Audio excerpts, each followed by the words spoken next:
when the patient won't ever get better. "Tell me," my patient's daughter asked at the other end of the phone line. "Is she stable?" I wasn't sure how to answer. My patient hadn't been home in nearly 3 months. It had all started to come apart in the fall. Until then, she'd been a healthy 90-year-old who lived alone and cooked all her own meals, played tennis in the summer, binged on movies in the winter. But then there was a strange pain in her back, a visit to an urgent clinic and a harrowing ambulance ride to the emergency room. A tear had developed in the wall of her aorta, one of the main vessels carrying blood from the heart. In a windowless conference room, the doctors told my patient's family that without emergency surgery, she would most likely die. To her family's relief, the surgery went well. But there were complications, first pneumonia, then kidney failure, delirium, profound weakness. After 2 weeks she hadn't died, but she hadn't recovered, either. Because she was still dependent on the ventilator, her doctors took her back down to the operating room for another procedure, a tracheotomy, cutting a small hole in her neck to serve as a more permanent connection for the ventilator. Because patients with tracheotomies can't eat using their mouths, at least not at first, she returned from the OR with another new tube, a feeding tube in her stomach. Another few weeks passed in the ICU. It seemed that as soon as one infection got under control, another developed. From time to time, my patient's delirium seemed to clear. When she was strong enough to breathe through the tracheotomy without the ventilator, she could speak with her family and offer one-word answers to questions. Her whisper was so soft they could barely hear her. On other days she was scared and wild-eyed, hands bound with soft mitten restraints to keep her from pulling out the feeding tube that delivered the thick white liquid slurry pumping from a bag on an 4-pole above her head directly into her stomach. One day, her family learned that she had a bed at another facility, called a long-term acute care hospital.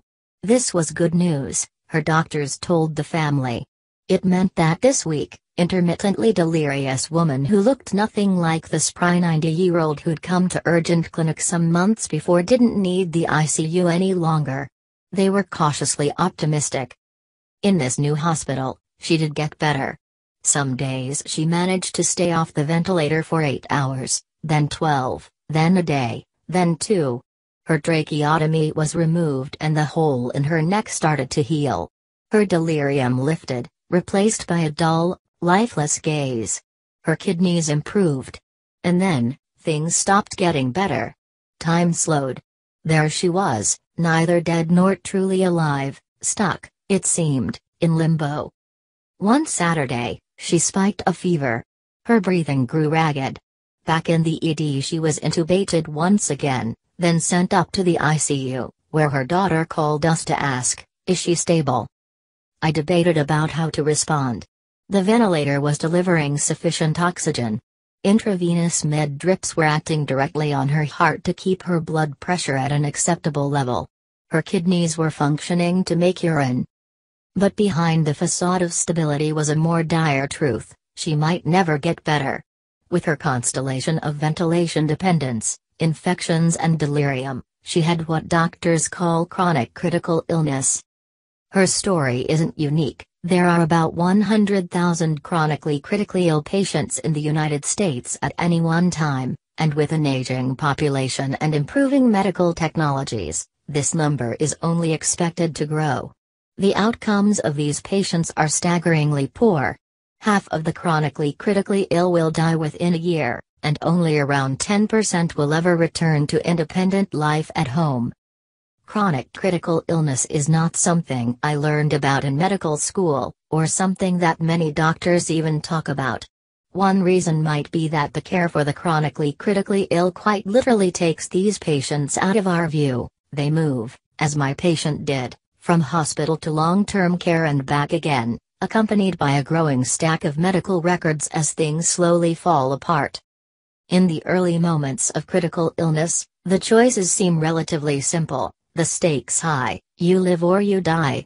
But the chronically critically ill inhabit a kind of in-between purgatory state, all uncertainty and lingering.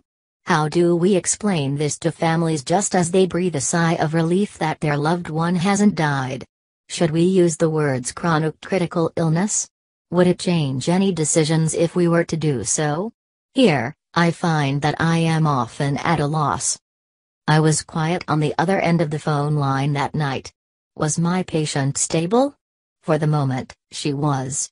But with each event like this one, and there would be more, my patient would move further from the hope of ever reclaiming that life she had had in the fall, living in her own home, watching movies, cooking.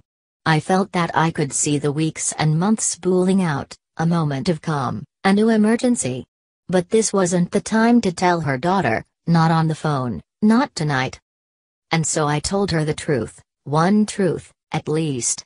Her mother was critically ill, but stable for the night. Daniela Lamas is a pulmonary and critical care fellow at Brigham and Women's Hospital in Boston.